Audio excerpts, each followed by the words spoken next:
আর আমাদের নামাজ যদি রাতের বেলা নামাজে দাঁড়াই মাগরিব এশারের সময়, ঘাড়ের মধ্যে মশায় কামড় দিছে, ঠুস করে থাপ্পড় দিয়া সামনে আইনা দেহে ডলা দিয়া মশারা মরছে নি, আছে না নাই? মশারাতে ঘাড়ের মধ্যে পড়ছে, থাপ্পড় দিয়া এটা মরছে কিনা আবার সামনে এসে ডলা দিয়া দেখে। যার কারণে আল্লাহ তাআলা যে বলেছেন ইন্নাস সালাতা তানহা আনিল ফাহশাই ওয়াল মুনকার, নামাজ তোমাকে খারাপ কাজ থেকে বিরত রাখবে। যেই নামাজ আমাকে খারাপ কাজ থেকে বিরত রাখবে, ওইভাবে তো নামাজই আদায় করতে পারি না, খুশু খুজুর তো করতে পারি নাই, ধীরস্থির নামাজ আদায় করতে পারি নাই, যার কারণে এই নামাজের দ্বারা আমার কোনো উপকারে আসে না। এই জন্য আমার 1 নম্বরে খুশু খুজুর নামাজ আদায় করতে হবে। এই খুশু খুজুর নামাজ আদায় করতে গেলে আপনাদের চাইতে হাফেজ সাহেব কোরআন তেলাওয়াত তাড়াতাড়ি পড়তে পারেন না আপনারা তাড়াতাড়ি পড়তে পারেন? বলেন, হাফেজ সাহেব তাড়াতাড়ি পড়তে পারেন না আপনারা তাড়াতাড়ি পড়তে পারেন?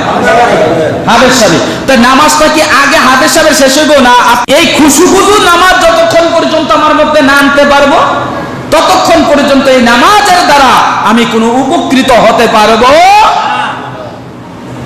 নামাজের কিছু মাসলা মাসাইল মা বোনেদেরও জানা দরকার, পুরুষদেরকেও জানা দরকার। যদি আমি নামাজের মাসলা মাসাইল কিছুটা জানি, তাহলে আমার নামাজের কিছুটা উপকার হবে।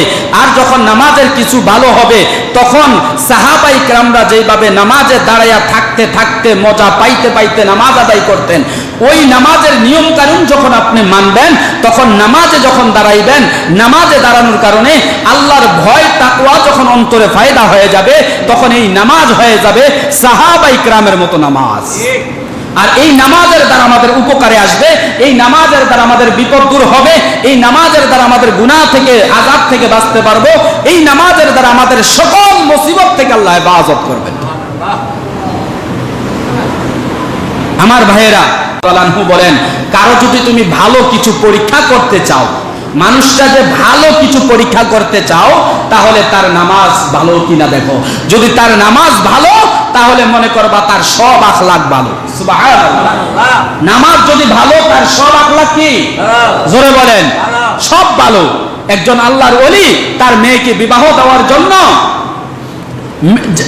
ছেলে খুঁজতেছে, এবং সে ওলি এবং ওই যুগের বাদশাহ। তো ওলি হবার কারণে তার বাদশাহীর দিকে তার লক্ষ্য না, তার লক্ষ্য হলো তার মেয়েটাকে একটা ভালো ছেলের হাতে উঠাইয়া দিবে। কার হাতে উঠাইয়া দিবে? আমাদের টাকা পয়সা হলে আমরা চিন্তা করি আমার মেয়েটাকে একটা টাকাওয়ালার সাথে, টাকাওয়ালা হলে তার হাতে উঠাইয়া দেব, ঠিক কিনা জোরে বলে? তার বাড়িঘর যদি ভালো হয়, কোটিপতি হয়, তাহলে তার হাতে উঠাইয়া দেব। কিন্তু ওই বাদশাহ এবং আল্লাহর ওলি সে এটা চিন্তা করে না, একটা ভালো ছেলে খুঁজতেছে। বহুদিন পর্যন্ত খুঁজেছে। সংক্ষেপে বলতেছি, এশারের নামাজ পড়তেছে। কি নামাজ পড়তেছে? এশারের নামাজ পড়ে মুসল্লিরা সবাই চলে গেছে। একটা ছেলে, যুবক মানুষ, সে এশারের সালাত আদায় করছে। ওই আল্লাহর ওলি যেই পরিমাণ সময় লাগছে, তার চাইতে 3 গুণ বেশি সময় লাগছে ওই যুবকের। সুবহানাল্লাহ। আর আমরা ইমাম সাহেব বলেন তো আমাদের শেষ হইব? জোরে বলেন। তাহলে বাস্তবে শেষ হয় কার আগে? আর কথা বলে না, বুঝেন নাই? হাফেজ সাহেব যদি তেলাওয়াত তাড়াতাড়ি হয়, তো নামাজটা শেষ তো হবে আগে হাফেজ সাহেবের। কিন্তু সেই জায়গায় হাফেজ সাহেব 2 রাকাত পড়তে পড়তে নামাজের মুসল্লি মসজিদও নাই, ঠিক না? ঠিক। আপনার যুক্তিতে এবার আপনি দেখেন নামাজটা কত একাগ্র চিত্তে, কত ধীরস্থির ভাবে, কত খুশু খুজুর সহিত নামাজ আদায় করছি। আর এই নামাজ দ্বারা আল্লাহর পক্ষ থেকে কি পাবে? রহমত পাবো। আপনার ব্রেন এই জিনিসটা ঢুকান তো। আল্লাহর ওলি দেখলো যে আমি যেই পরিমাণ নামাজ পড়ছি, আমার চাইতে আরো 3 গুণ লাগছে এই যুবকের। তো হযরত আলী রাদিয়াল্লাহু তাআলা আনহু বলছেন কি, যদি কোনো ভালো মানুষকে ভালো প্রমাণ করতে চাও সে ভালো কিনা, তাহলে তার কি দেখো? নামাজ। জোরে বলেন, নামাজ দেখো। এখন আল্লাহর ওলি হযরত আলী রাদিয়াল্লাহু তাআলা আনহুর জিনিস দিয়ে ঠিক করলেন, কথা দিয়ে ঠিক করলেন যে এই যুবক যেহেতু আমার চাইতে 3 গুণ বেশি সময় লাগাইছে, অবশ্যই ছেলেটা ভালো হবে। ছেলেটা নামাজ পড়ার পরে আল্লাহর ওলি ডাক দিলেন, এই যুবক এদিকে আসো, বাড়ি কোথায়? অমুক জায়গায়। তুমি বিয়ে করেছো? না, বিয়ে করি নাই। কি করো? কোনো কাজকর্ম নাই। কি করেছো? সামান্য লেখাপড়া করেছি, কোনো চাকরিজীবী করতে পারি না, কোনো কাজকর্ম করতে পারি না, আমার কোনো কিছু নাই, ধন সম্পদ কোনো কিছু নাই। কে আছে বাড়িতে? মা এবং বাবা বৃদ্ধ অবস্থায় আছে। বলে আমি তোমার কাছে আমার মেয়েটা বিবাহ দিতে চাই। জোরে বলবেন না সুবহানাল্লাহ? বলেন, একজন বাদশা, একটা ছেলের কাজ নাই, কর্ম নাই, কিচ্ছু নাই, তার কাছে মেয়েটা বিবাহ দিতেছে। এই অবস্থায় ছেলেটা রাজি হলো। কথাটা বুঝবেন, সংক্ষেপে বলছি। বাবা যে মেয়েকে বলল, মারে আমি তোমার জন্য একটা পাত্র ঠিক করছি, তোমার জন্য একটা ছেলে ঠিক করছি। এবং তো অবস্থায় ছেলেটা যখন ঠিক করলাম, ছেলেটার বাড়ি নাই, ঘর নাই, ছয় সম্পত্তি কিছু নাই, টাকা নাই, পয়সা নাই, কিচ্ছু নাই। তুমি কি ছেলেটার কাছে বিয়ে বসতে রাজি আছো?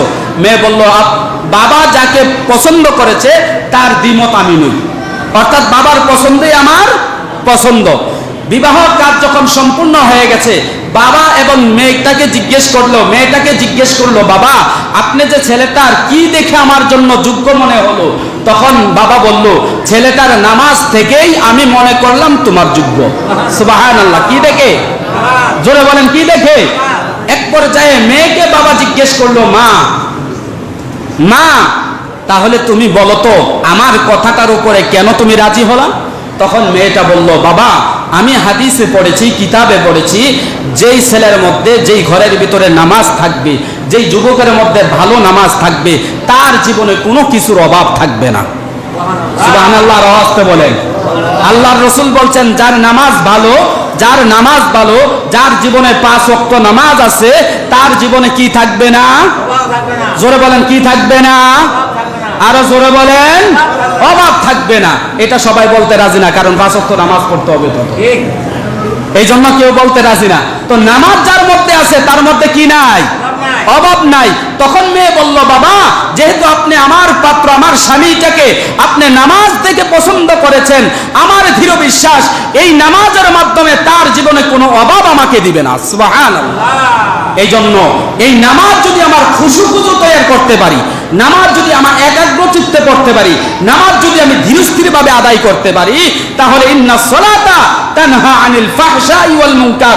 আল্লাহ যে বলেছেন নামাজ মানুষকে বিভিন্ন খারাপ কাজ থেকে বিরত রাখবে, দূরে রাখবে, তাহলে এই নামাজই আমাকে খারাপ কাজ থেকে দূরে রাখবে। যেই নামাজটা আমি খুশুর সহিত ধীরস্থির ভাবে আদায় করব, আল্লাহ তাআলা আমাদেরকে খুশুর সহিত ধীরস্থির ভাবে নামাজ আদায় করার তৌফিক দান করেন। সকল বলি আমিন।